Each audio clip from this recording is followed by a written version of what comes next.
सिर्फ station master के कमरे की टिमटिमाती रोशनी जल रही थी। मैंने अपनी कलाई घड़ी पर नजर डाली। रात के 11:30 बज रहे थे। गांव की सर्द रात, चारों ओर सन्नाटा पसरा हुआ था।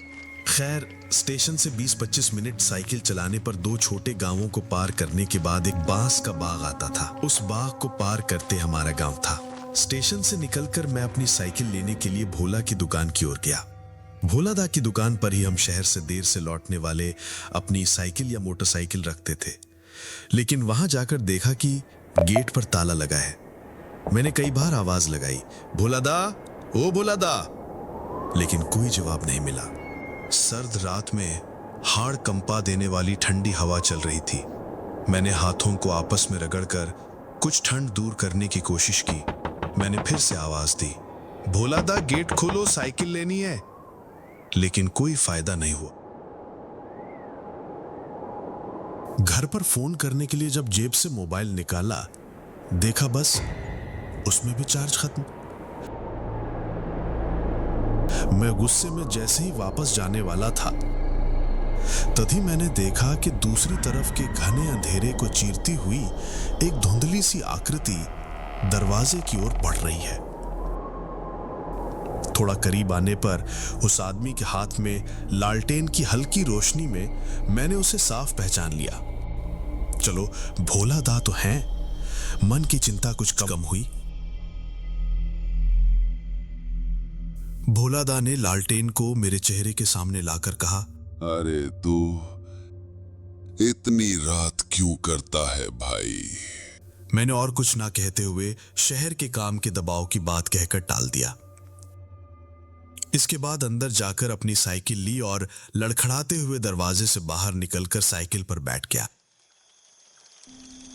ठंड से कांपते हुए, मैं गुनगुनाते हुए उस सुनसान अंधेरी सड़क पर अकेला ही चल पड़ा।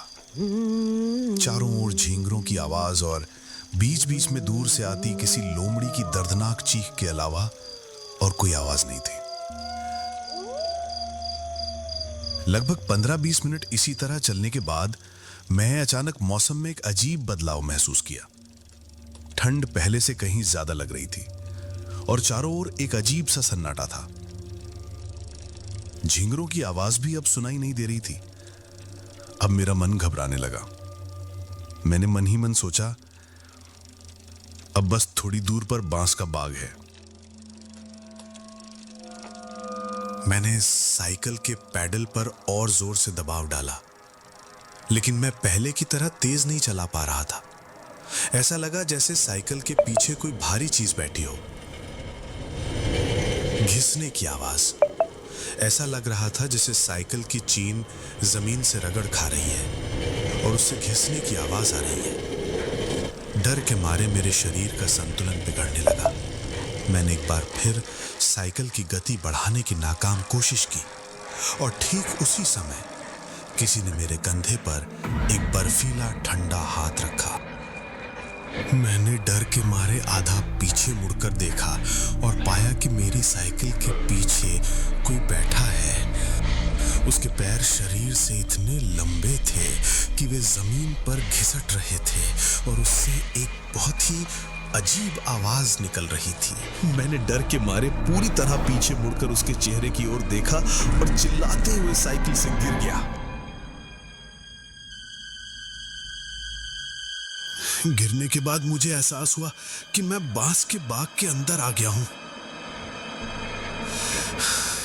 गिरकर मैंने देखा कि साइकिल के पीछे बैठा लंबे पैरों वाला आदमी अपनी बड़ी बड़ी आंखों से मेरी ओर देख रहा है।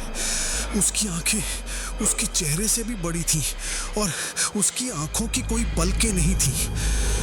अब उस आदमी ने अपना हाथ मेरी ओर बढ़ाया। मैंने अपनी जान बचाने के लिए किसी तरह साइकिल छोड़कर बांस के बाग से बाहर जाने वाले रास्ते की ओर दौड़ लगा दी। दौड़ते समय मुझे ऐसा लग रहा था जैसे मेरे पीछे भी कोई बहुत तेजी से दौड़ रहा है और बस अब मुझे पकड़ ही लेगा। सामने हमारा गांव दिखाई दे रहा था। उस समय रात ढल रही थी और सुबह की रोशनी होने की कोशिश कर रही थी। दौड़ते दौड़ते मेरा दम घुट रहा था। मेरी आंखों के सामने अंधेरा छा रहा था। मैं चक्कर खाकर गिर गया।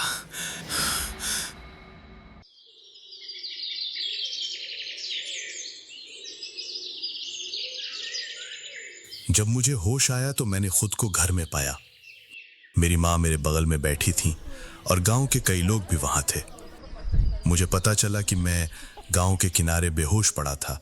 वे लोग शहर जाने के लिए निकले थे और मुझे देखकर मुझे और मेरी साइकिल को घर पहुंचा गए थे। सबने मुझसे पूछा कि क्या हुआ था, मैं कैसे बेहोश हो गया। मैंने उन्हें सारी घटना बताई।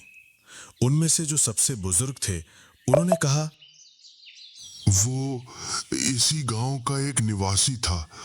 उसका नाम रतन था। उस समय गांव में महामारी फैली हुई थी। एक दिन रतन ने फैसला किया कि वो शहर जाएगा और काम करके पैसे कमाएगा। वो अपनी पत्नी, 2 बेटों और एक बेटी को छोड़कर शहर चला गया।